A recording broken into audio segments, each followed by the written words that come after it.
Assalamualaikum warahmatullahi wabarakatuh. Saya Rohim, mahasiswa RPL Pong Banten, Yoma, kelas 1H nomor absen 26.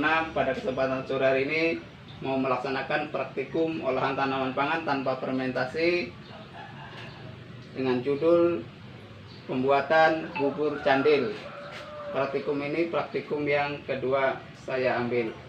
Alat yang digunakan: timbangan digital, gelas ukur, kompor, wajan, baskom, pisau, pengaduk, gunting, dan saringan. Bahan yang diperlukan untuk pembuatan bubur candil, kita pakai tepung beras Rose Bran, tepung beras ketan Rose Bran 250 gram. Kita campur dengan umbi jalar 250 gram. Garam 1 sendok teh. Untuk pengentalnya kita pakai tapioka 1 sendok makan, gula merah 250 gram, dan 2 bungkus kara. Untuk pewangi atau perasa kita pakai daun pandan 3 lembar. Untuk air kita pakai 1500 ml. Pembuatan bubur candil: pertama kita adon tepung beras ketan 250 gram, ubi jalar 250 gram yang sudah kita rebus. Kita adon, ditambahkan air 500 ml, demi sedikit sampai nanti kalis. Yuk kita adon terus menerus, pelan-pelan. Kita tambahkan garam 1 sendok teh, kurang lebih 1 sendok teh. Kita aduk terus. Untuk pengadonan sudah kalis, sudah. Lanjut langkah berikutnya adalah kita bentuk kayak bola kelereng atau biji salak dengan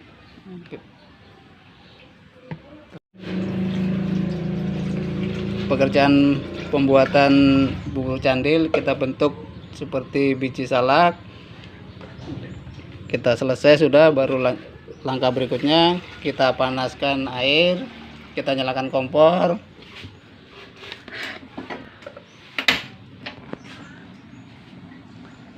Menggunakan air 500 ml. Kita panaskan air. Kita masukkan gula merah, daun pandan,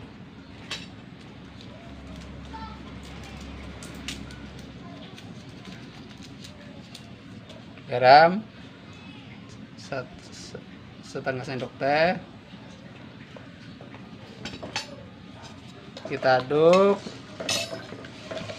Nah, sudah mendidih untuk perebusan pembuatan bubur candilnya. Untuk larutan gula merahnya kita saring dulu, karena dari proses pembuatan gula merah ada kotoran.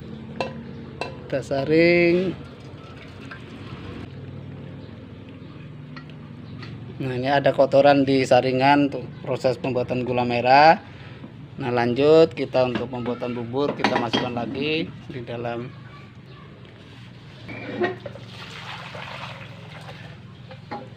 Kita hidupkan kompor lagi. Nah, proses pembuatan bubur candilnya kita masukkan yang sudah kita bentuk tadi menjadi bulat bola bubur candil. Kita sambil diaduk supaya jangan menggumpal.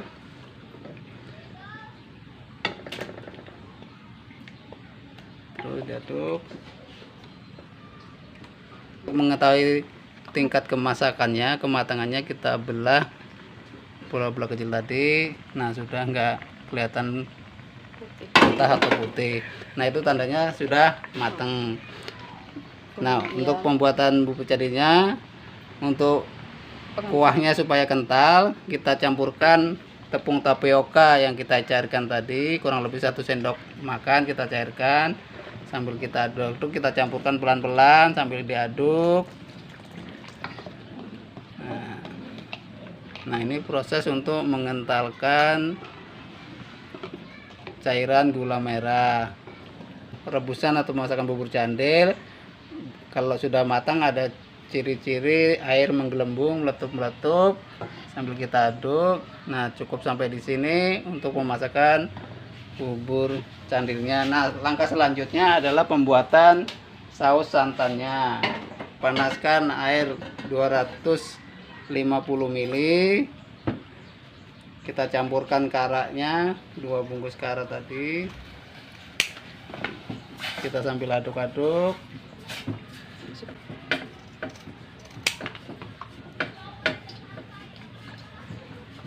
Kita campurkan airnya tadi, pelan-pelan tadi, yang 250 kita habiskan, kita aduk terus.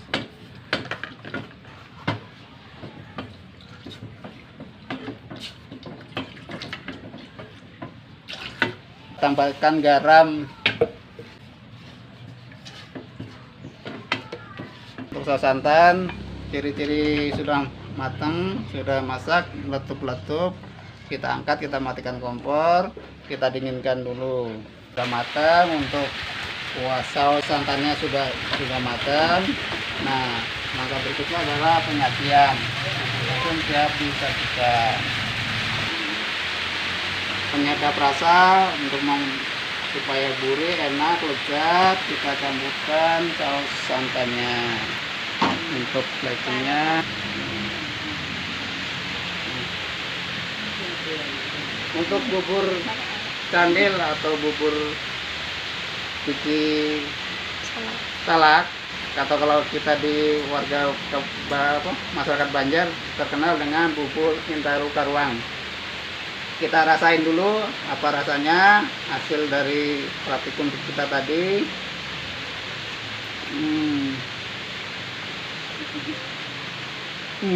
Enak sekali, masih hangat, panas. Udah cepet. Oke, selesai kegiatan kita pada hari ini, praktikum pengolahan bubur candil atau bubur biji salak, atau yang dalam bahasa Banjar bubur Intalu Karuang. Terima kasih. Assalamualaikum warahmatullahi wabarakatuh.